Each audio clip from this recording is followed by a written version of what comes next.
प्रधानमंत्री ने गोवर्धन जैव सीएनजी संयंत्र का किया उद्घाटन। कहा, आगामी 2 वर्षों में देश के 75 बड़े नगर निकायों में बायो सीएनजी प्लांट बनाने पर किया जा रहा है काम।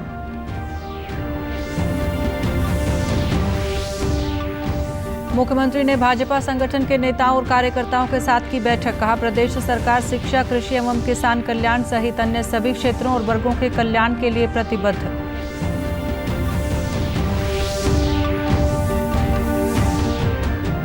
हरियाणा राज्य ग्रामीण आजीविका मिशन के तहत रेवाड़ी जिले की महिलाओं ने श्रमिकों के लिए नई सोच नामक कैंटीन की शुरुआत की। कैंटीन के माध्यम से श्रमिकों को सस्ता और पौष्टिक भोजन होगा उपलब्ध।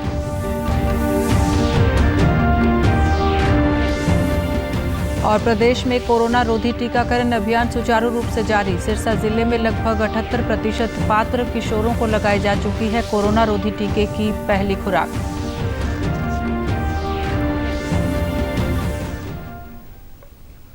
नमस्कार, मैं मंजू सिंधु और अब समाचार विस्तार से। प्रधानमंत्री नरेंद्र मोदी ने आज मध्य प्रदेश के इंदौर में गोवर्धन जैव सीएनजी संयंत्र का वीडियो कॉन्फ्रेंस के माध्यम से उद्घाटन किया। इस अवसर पर प्रधानमंत्री ने कहा कि 7 से 8 साल पहले देश में इथेनॉल ब्लेंडिंग 1 से 2% ही हुआ करती थी। आज पेट्रोल में इथेनॉल ब्लेंडिंग का प्रतिशत 8% के आसपास पहुंच रहा है। उन्होंने कहा कि बीते 7 वर्षों में ब्लेंडिंग के लिए इथेनॉल की आपूर्ति को भी बढ़ाया गया है। ब्लेंडिंग के लिए इथेनॉल की सप्लाई को भी बहुत ज्यादा बढ़ाया गया है। साल 2014 से पहले देश में करीब 40 करोड़ लीटर इथेनॉल ब्लेंडिंग के लिए सप्लाई होता था। आप याद रखना, 40 करोड़ लीटर। आज भारत में 300 करोड़ लीटर से ज्यादा इथेनॉल ब्लेंडिंग के लिए सप्लाई हो रही है। इससे हमारी चीनी मिलों की सेहत सुधरी है और गन्ना किसानों को भी बहुत ज्यादा मदद मिली है। प्रधानमंत्री ने कहा कि आने वाले 2 वर्षों में देश के 75 बड़े नगर निकायों में गोवर्धन बायो सीएनजी प्लांट बनाने पर काम किया जा रहा है। उन्होंने कहा कि यह अभियान देश के शहरों को स्वच्छ बनाने, प्रदूषण रहित बनाने और क्लीन एनर्जी की दिशा में बहुत मदद करेगा।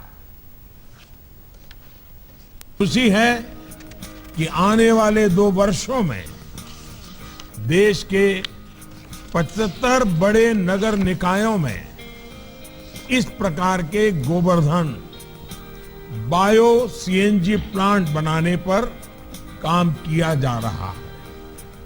ये अभियान भारत के शहरों को स्वच्छ बनाने, प्रदूषण रहित बनाने, क्लीन एनर्जी की दिशा में बहुत मदद करेगा।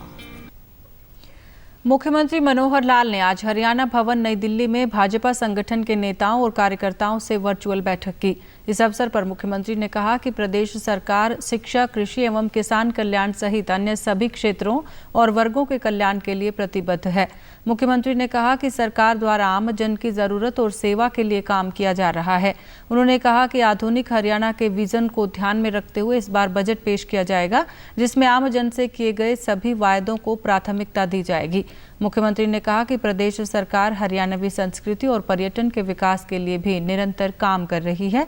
सरकार का प्रयास है कि प्रदेश के इन दोनों क्षेत्रों की पहचान विश्व स्तर पर हो। उन्होंने कहा कि सरकार भूतपूर्व सैनिकों और सैनिकों के कल्याण के लिए भी काम कर रही है।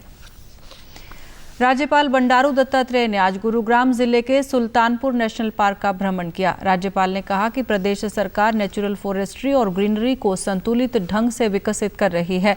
उन्होंने कहा कि प्रदेश में इस कार्य के लिए 770 करोड़ रुपए के बजट का प्रावधान किया गया है। इस अवसर पर राज्यपाल ने बर्ड वाचिंग की और पक्षियों की विभिन्न प्रजातियों के बारे में जानकारी हासिल की। उन्होंने पार्क परिसर में बने इंटरप्रिटेशन सेंटर का भी अवलोकन किया। उन्होंने बताया कि सुल्तानपुर नेशनल पार्क में हर वर्ष विश्व के विभिन्न देशों से 100 से अधिक प्रजातियों के लगभग 50,000 पक्षी आते हैं। राज्यपाल ने कहा कि मानव जाति व पशु पक्षी की आपस में निर्भरता होती है। ऐसे में हमें उनके प्रति वैसा ही व्यवहार और प्रेम करना चाहिए जैसा हम आम जन से करते हैं। हरियाणा राज्य ग्रामीण आजीविका मिशन के तहत रेवाड़ी जिले की महिलाओं ने बावल औद्योगिक कस्बे में सरकार के सहयोग से स्वयं सहायता समूह बनाकर श्रमिकों के लिए नई सोच नामक कैंटीन की शुरुआत की है। बावल के खंड कार्यक्रम अधिकारी ने बताया कि सरकार की ओर से जिले के प्रत्येक खंड स्तर पर एक श्रमिक कैंटीन खोली जाएगी। उन्होंने कहा कि इससे न केवल महिलाएं आत्मनिर्भर बनेंगी बल्कि लोगों को सस्ता और पौष्टिक भोजन भी उपलब्ध होगा।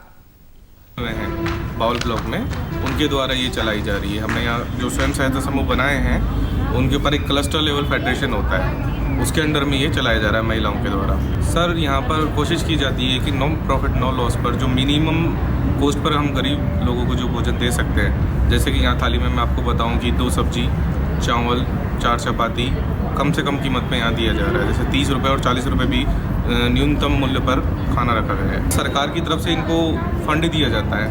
राष्ट्रीय ग्रामीण आजीविका मिशन में CIF फंड इनको दिया जाता है, रिवॉल्विंग फंड दिया जाता है स्वयं सहायता समूह बनने के बाद। इसके अलावा ये अपनी सेविंग करके और जो इनका इंटरेस्ट का पैसा होता है वो भी ये करते हैं। सरकार के द्वारा इन्हें ट्रेनिंग दी जाती है और जो स्वयं सहायता समूह बने हैं वो सरकारी योजना के तहत ही बने हुए हैं, राष्ट्रीय ग्रामीण आजीविका मिशन के तहत। कैंटीन की संचालिका किरण बाला ने कहा कि प्रदेश सरकार का ये बेहद अच्छा प्रयास है। इस कैंटीन में काफी संख्या में श्रमिक भोजन करने के लिए आ रहे हैं और सभी वर्गों द्वारा इस पहल की सराहना की जा रही है। वजह से है सर, सादा खाना है घर का सर। 20 भी है, 30 भी है, 40 भी है। 2 सब्जी होती है सर, चावल है, सलाद है, अचार है। सर उन्होंने ये खुलवाई है वीडियो ऑफिस वालों ने, CM ने। जी मैं यहाँ पे खाना खाने आता हूँ रोज़। बढ़िया खाना बनाता है, सस्ता भी है, बढ़िया पौष्टिक भी है। यहाँ पे मैं रोज़ आता हूँ। मैं रहने वाला हूँ सीतापुर का UP, और ये यहाँ फ्रूट की रेडी लगाता हूँ, फ्रूट का काम करता हूँ। खाना खाने आता हूँ रोज़, बढ़िया खाना है, सस्ता है।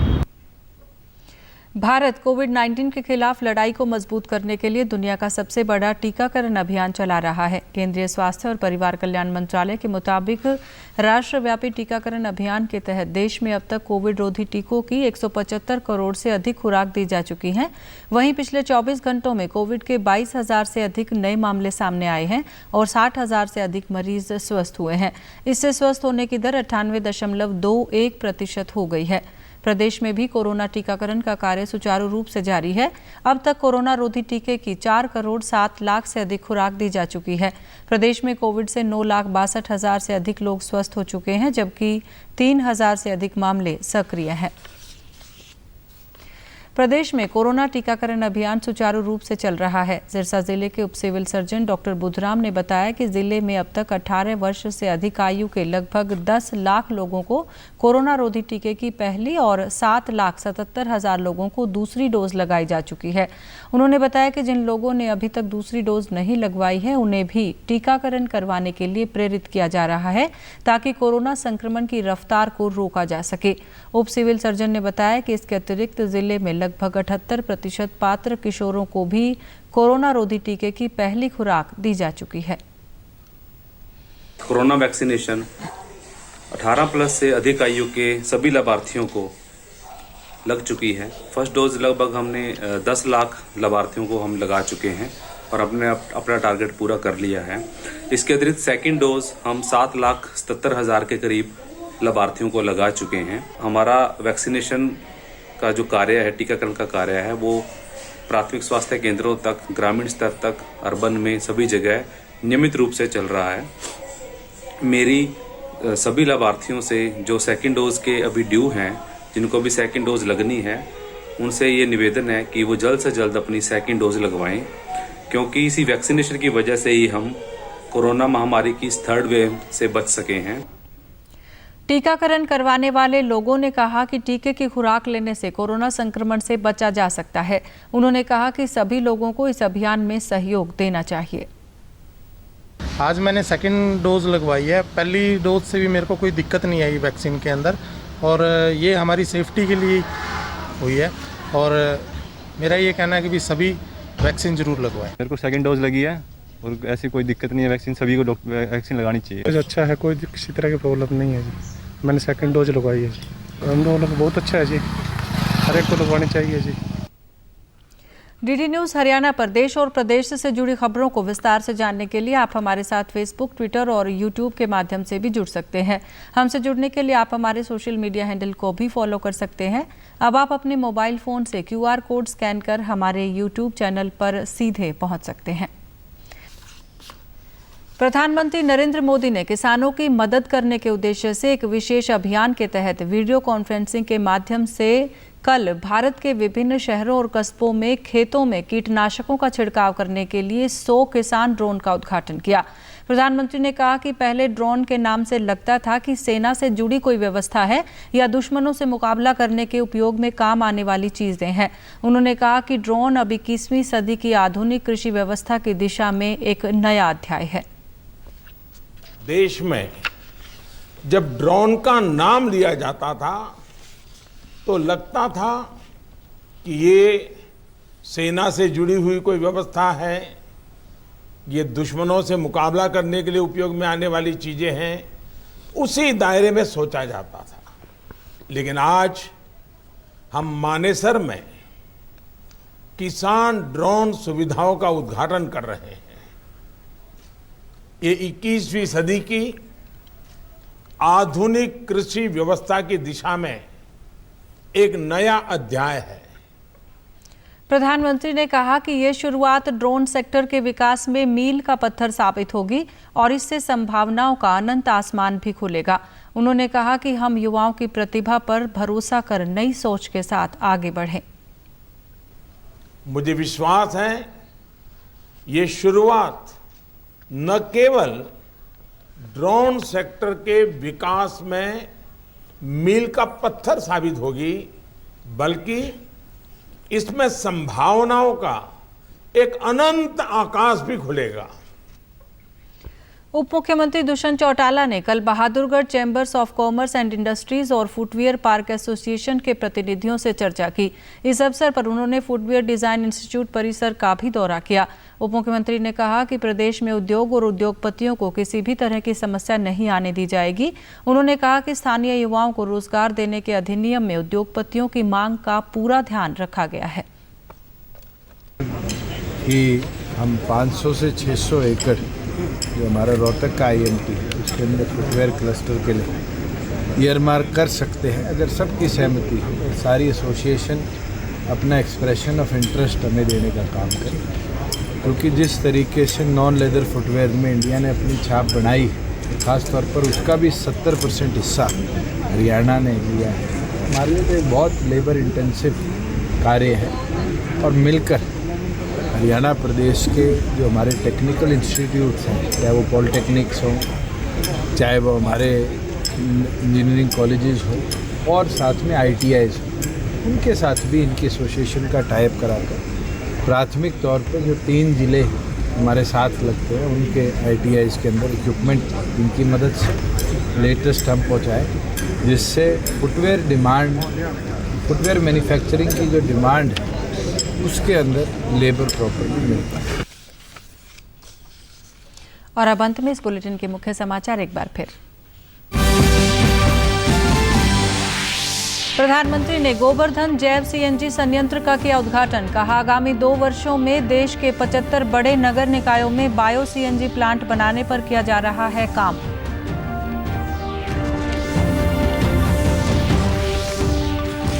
मुख्यमंत्री ने भाजपा संगठन के नेताओं और कार्यकर्ताओं के साथ की बैठक। कहा प्रदेश सरकार शिक्षा, कृषि एवं किसान कल्याण सहित अन्य सभी क्षेत्रों और वर्गों के कल्याण के लिए प्रतिबद्ध।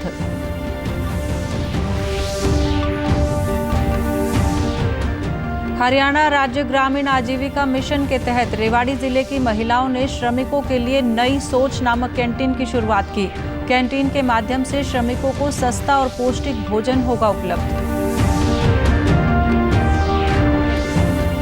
और प्रदेश में कोरोना रोधी टीकाकरण अभियान सुचारू रूप से जारी। सिरसा जिले में लगभग 78% पात्र किशोरों को लगाई जा चुकी है कोरोना रोधी टीके की पहली खुराक। सभी दर्शकों से अपील है कि आप जब भी घर से बाहर निकलें तब मास्क जरूर पहनें, 2 गज की दूरी बनाए रखें और एक नियमित अंतराल पर अपने हाथ धोते रहें। और अगर आप पात्र हैं तो टीकाकरण जरूर करवाएं, तभी आप कोरोना महामारी से बच सकते हैं। आज के बुलेटिन में बस इतना ही। नमस्कार।